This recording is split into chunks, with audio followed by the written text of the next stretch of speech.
Hello guys, and welcome to a new Star Division 2 video today by me, Vulcan.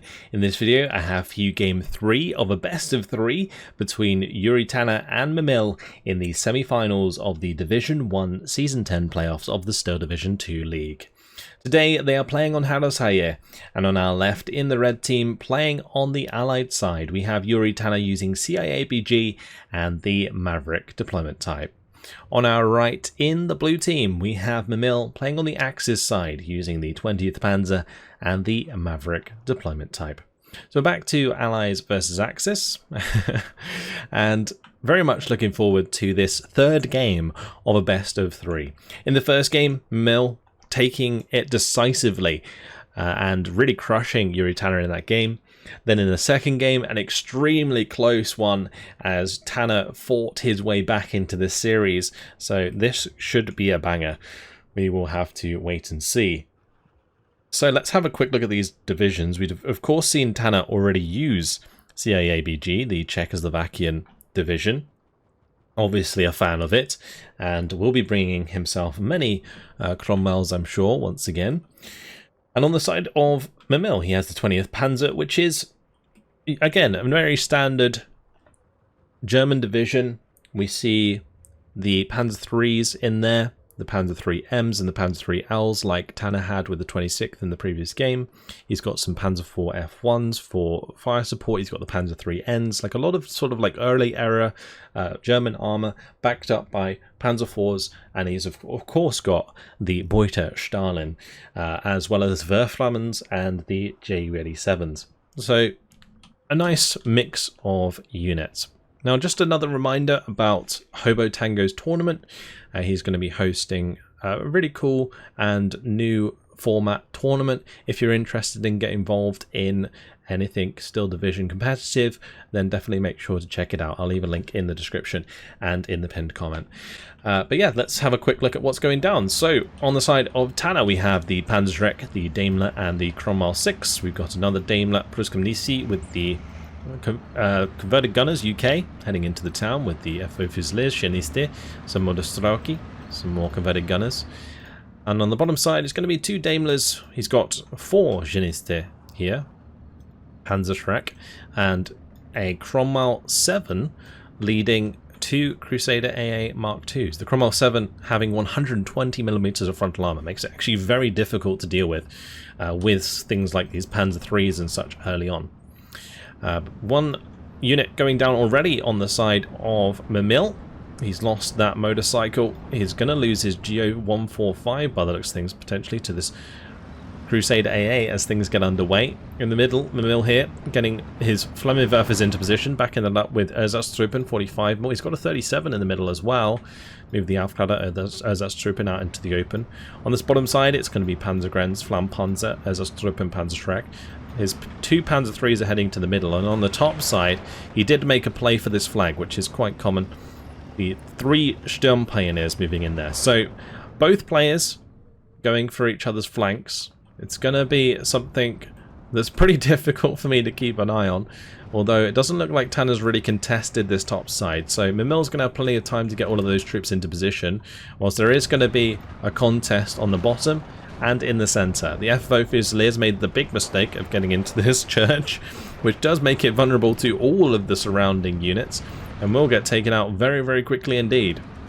But this is a lot of units moving in on this bottom side.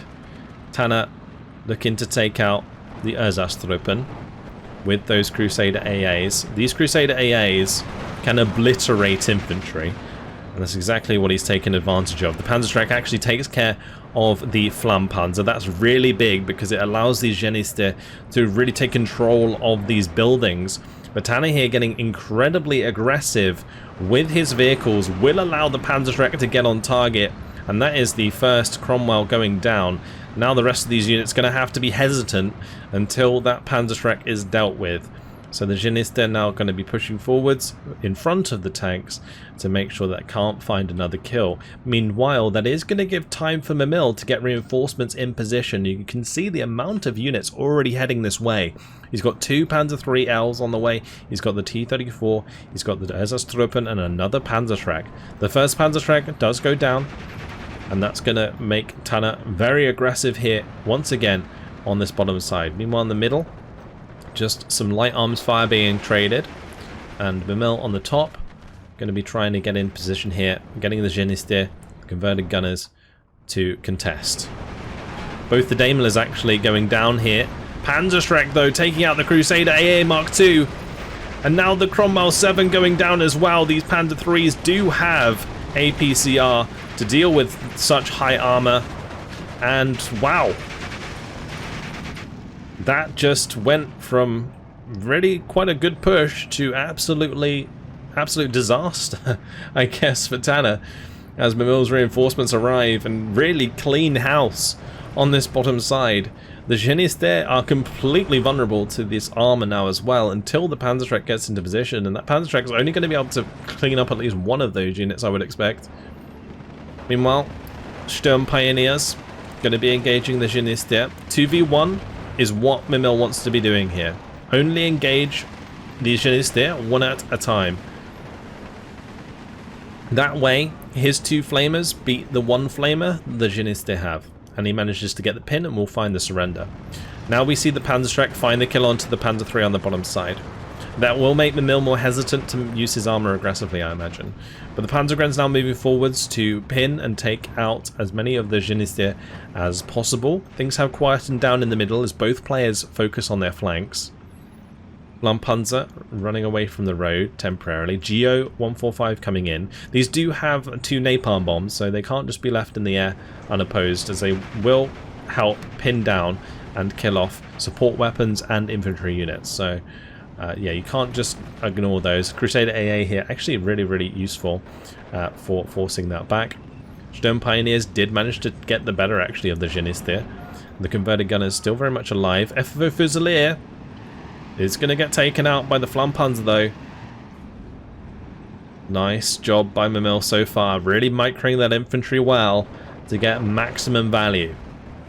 And it looks like whilst Mimile has been able to hold his push on the top side of the map, Tanner has not on the bottom side. So Mimile finding an advantage, 14-10 on the map so far. Hobotango moving forwards as a screening force for a lot of this armor. E-34 Panzer III. Another Flammenwehr first surrender there onto an infantry squad with the Hobotango. We've also got more reinforcements coming in onto the top side because the Pioneer Führer did get killed off. So he's brought in a replacement, but that Sturm Pioneer finding the surrender onto one of the converted gunners is going to open up a huge salient on this top side. Will that salient be big enough to capture the spawn? I don't think it will. But this is a 16-8 on the map now.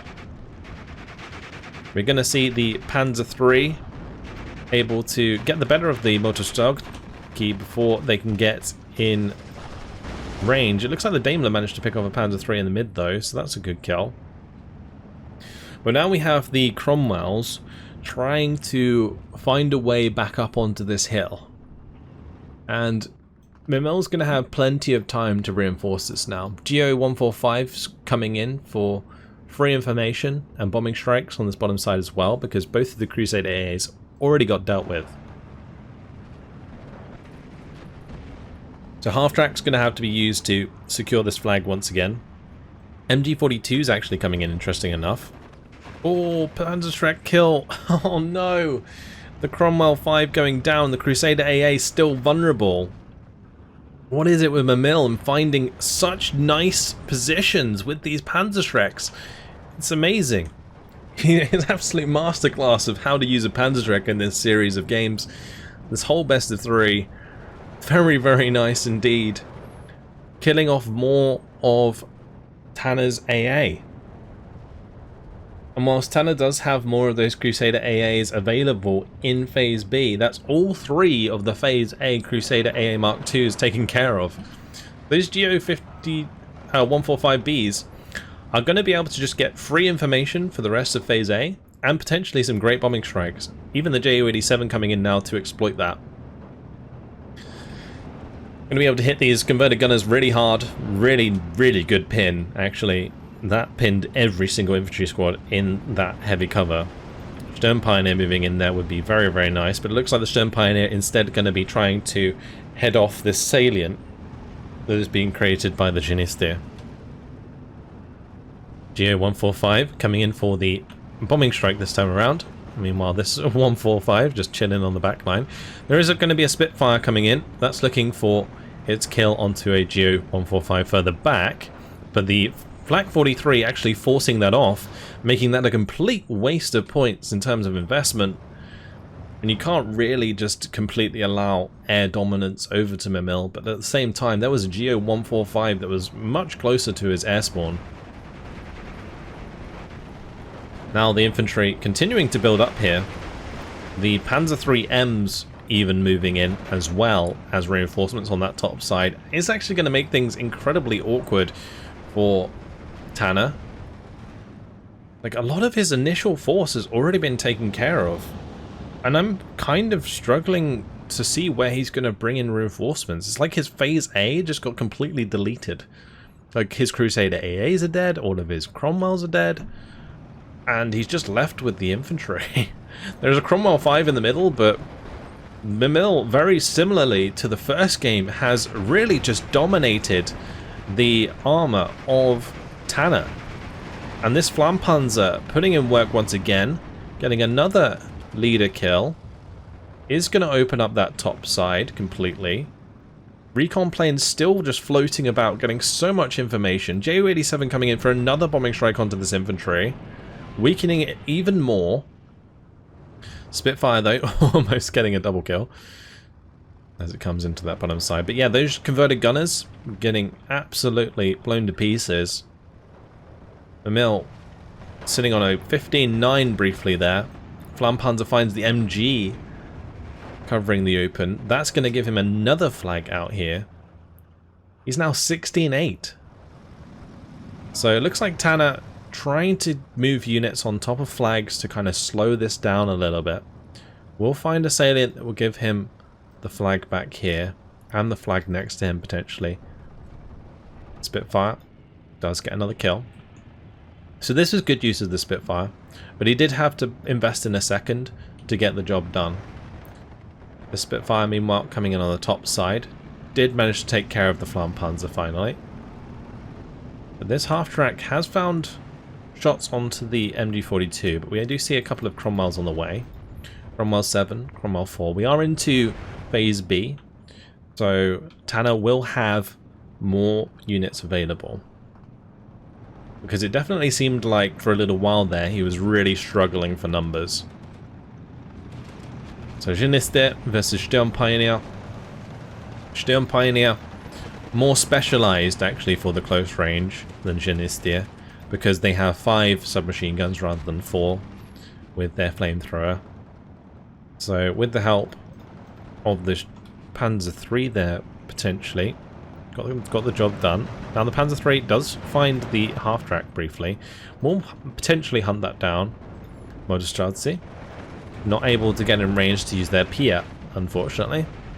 This Motorstrazi unit is often something that we'll see the CIABG players rely on for like anti-tank at close range, because whilst Piats aren't necessarily reliable, they do have decent-ish range, and these Motorstrazi can come in with a reasonable veterancy without losing too much availability. The Flampanzer are going to be able to find the Geniste here. Whilst they will come under flame fire themselves, it is a vehicle, so definitely much more in favour of Mimile, and the Geniste going to be surrendered. Flag, 2 flags here going back in favour of Mimile as that half track gets forced off there. That did buy Tanner a bit of time on the map, but currently only 10 minutes remaining until Mimile takes the victory. So Tanner has a lot of work to do. He's got to try and break down some of these units on the top side, particularly the ones in this town. Like, it's not so bad if he wants to relinquish this flag as long as he's got flags elsewhere, but this flag in particular is one you never really want to lose as the red side here. Good hit by the Daimler and the Cromwell. Find the driver knock. I think that was gun jam or something as well, stopping it from firing. The other Panzer III forced to back off there as well. This GO145 still floating about is actually going to spot multiple Cromwells and the Churchill 7 coming in. Was kind of looking to see if Mimile would change his target here. But he is going to focus down this Cromwell 5. Specifically targeting that to make sure it goes down. Typhoon actually comes in. Interesting that Tanner's reliant on the Typhoon here, the rocket Typhoon, to get the job done, as the Ju-87s come in for the bombing strike to kill off the M5A1 leader. Get rid of the veterancy on the infantry here, as well as those vehicles, enables him to be a lot more effective with his own infantry, particularly things like the Sturm Pioneers.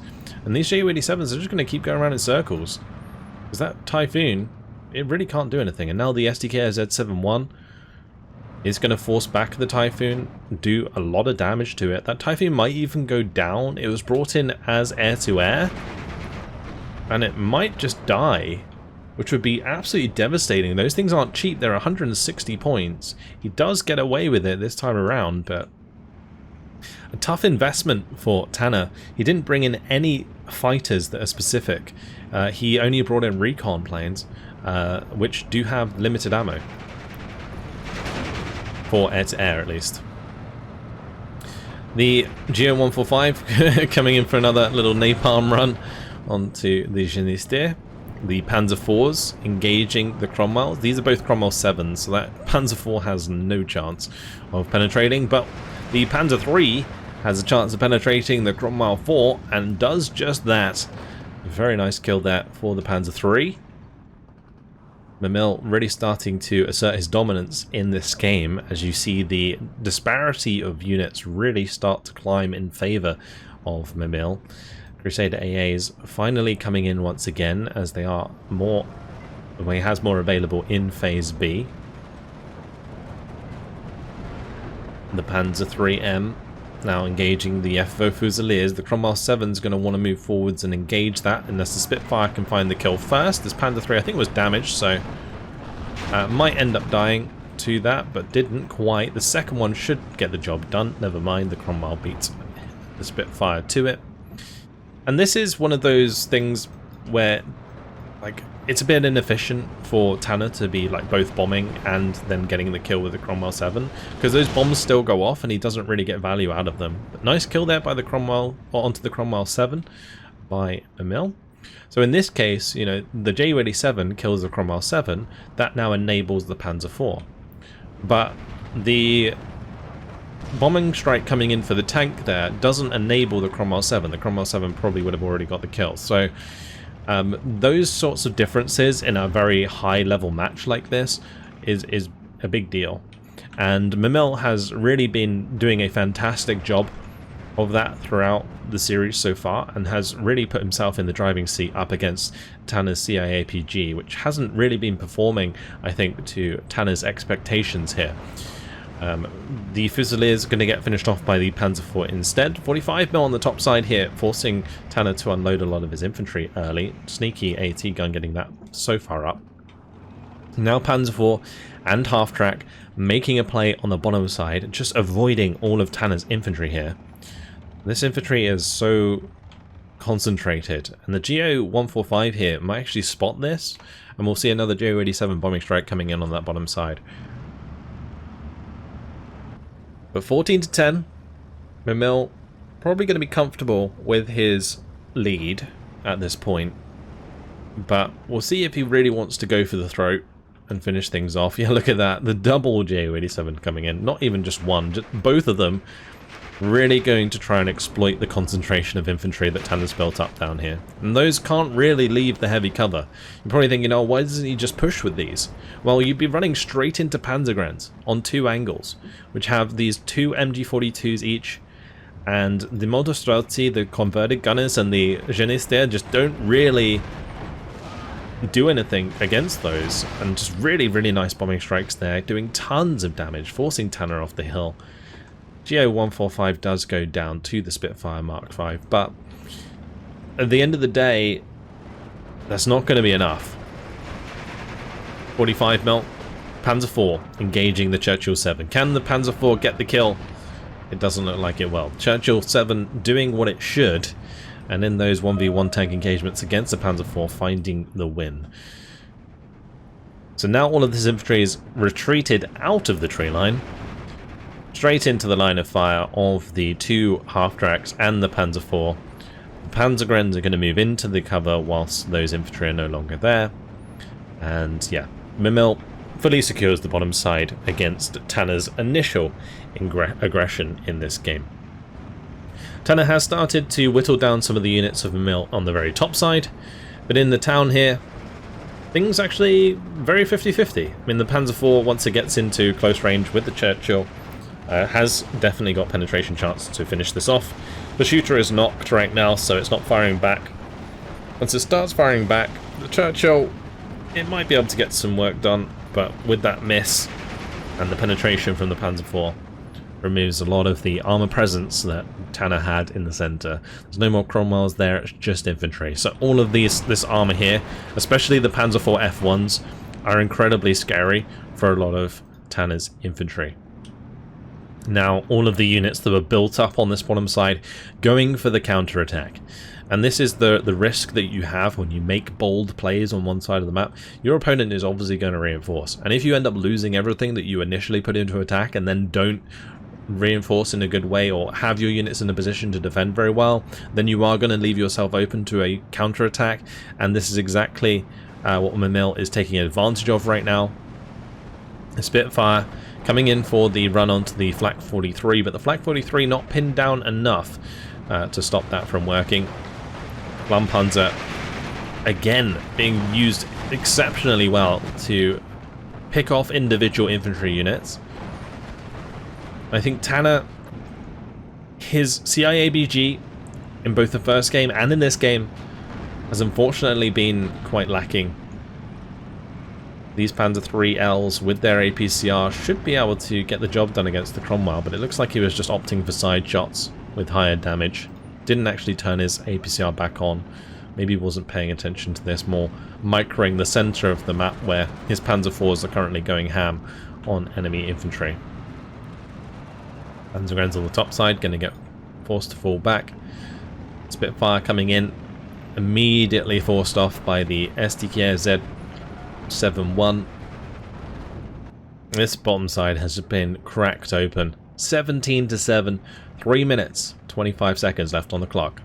JW87 coming in once again as the Crusader AA is gone on this top side, and the Cromwell 7 going to be going down. Mimile has just been able to really shut down any AA that Tanner's brought in and really just dominate with the skies.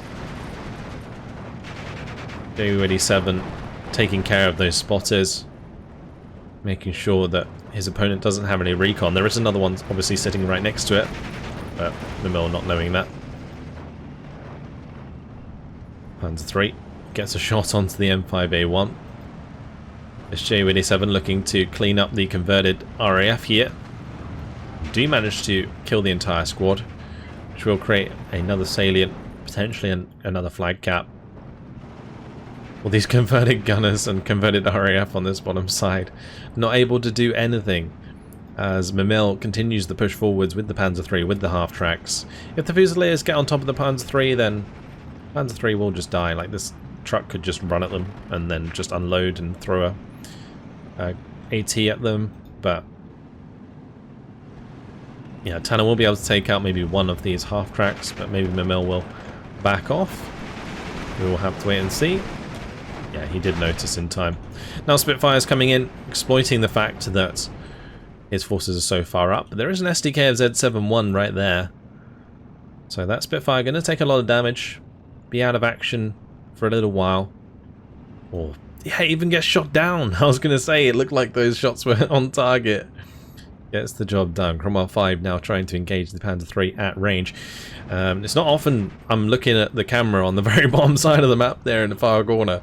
But meanwhile, 37 does get taken out by the 25 pounder. The 25 pounder at this point is kind of bad choice, I would say, because it's just like a lot of investment into like artillery when you're already behind in the front. Like, yeah, okay, it killed the AA, but like, what's that going to do for you at this point? The over here, Lidgard coming in. These are really, really strong close-range infantry. 4 Thompsons, Molotovs, very, very nice squad.